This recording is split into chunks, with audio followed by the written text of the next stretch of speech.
একটা martial art স্কুলে এক ছেলেকে সবাই অকর্মা কাজে অযোগ্য বলে থাকতো, কিন্তু একদিন দোকান মালকিন বাইরে বেরিয়ে দেখলো ছেলেটা এক হাতে 10 টন ওজনের বিশাল পাথরের মতো ট্রেনিং ওয়েট সহজে তুলে ধরেছে। এটা দেখে মালকিন হতবাক। যাকে সবাই অযোগ্য ভাবে সে আসলে ভয়ঙ্কর শক্তিশালী। তিনি মনে মনে ছেলেটার ওপর দুর্বল হয়ে গেলেন।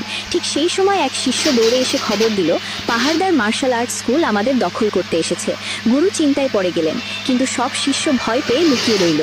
বড় ভাই এগিয়ে এলো, আসলে সে ছিল বিশ্বাসঘাতক। তার আগে মাকে তো আমরা সবাই ভালোবাসি। আজকে দেখতে চাই সেই মায়ের জন্য এই ভিডিওতে কে কে লাইক সাবস্ক্রাইব করে। আসলে আমি দেখতে চাই তুমি মাকে কতটা ভালোবাসো, আর কমেন্টে অবশ্যই আই লাভ ইউ মা লিখে যাবে। আগেই প্রতিপক্ষের সাথে কথা বলে রেখেছে যে লড়াইয়ে ইচ্ছে করে হারবে। লড়াই শুরু হতেই প্রতিপক্ষ তাকে সত্যি সত্যি মাটিতে গুঁড়ো করে ফেলল। বড় ভাই হেরে গিয়ে হাঁটু গেড়ে বসে পড়ল। গুরু রেখে আগুন হয়ে গেলেন। এরপর দ্বিতীয় শিষ্য লড়তে গেল। সে এক লাথিতেই ছিটকে পড়ল। ঠিক সেই মুহূর্তে তার মনে পড়ে গেল ছেলেটার বলা কথা, ও বাম কাঁধ ভারী রাখে, ডান পা ফাঁকি, পাশ দিয়ে গিয়ে বগলের দিকে আঘাত করলে জিতবে। সে ঠিক সেটাই করলো এবং অবাক কাণ্ড, সে সত্যিই জিতে গেল। কিন্তু এখানেই মূল বিপদ শুরু। মাঝে নামলো ভয়ঙ্কর যোদ্ধা রুদ্রসেন। লোকটা এত শক্তিশালী, একদম কোনো অভ্যন্তরীণ শক্তি ব্যবহার না করেই মানুষ উড়িয়ে দেয়। সবাই ভয়ে জমে গেল।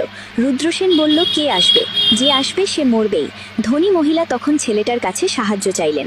ছেলেটা ভাবতো সে দুর্বল, কিন্তু মহিলা কাঁদতে কাঁদতে বললেন, তুমিই পারবে আমাদের বাঁচাতে। ছেলেটা অবশেষে রাজি হলো, যদি মরতেই হয় তবুও তোমাদের জন্য লড়ব। মালকিন তাকে থামাতে গিয়ে হঠাৎ ছেলেটার গলায় থাকা একটি লকেট দেখলেন। এটা তার নিজেরটার সাথে হুবহু একই। তখন তিনি বললেন, আমি সেই হু পরিবারের মেয়ে যাকে তুমি খুঁজছিলে। আমি তোমার হারানো বাগদত্তা। ছেলেটা স্তব্ধ হয়ে গেল। তিনি বললেন, তুমি পালিয়ে যাও, কিন্তু আমি মার্শাল আর্ট পরিবারের উত্তরাধিকারী, আমাকে লড়তেই হবে। তখন ছেলেটা দৃঢ়ভাবে বলল, তোমাকে রক্ষা করার প্রতিশ্রুতি দিয়েছি, আজ তোমার জন্যই লড়ব।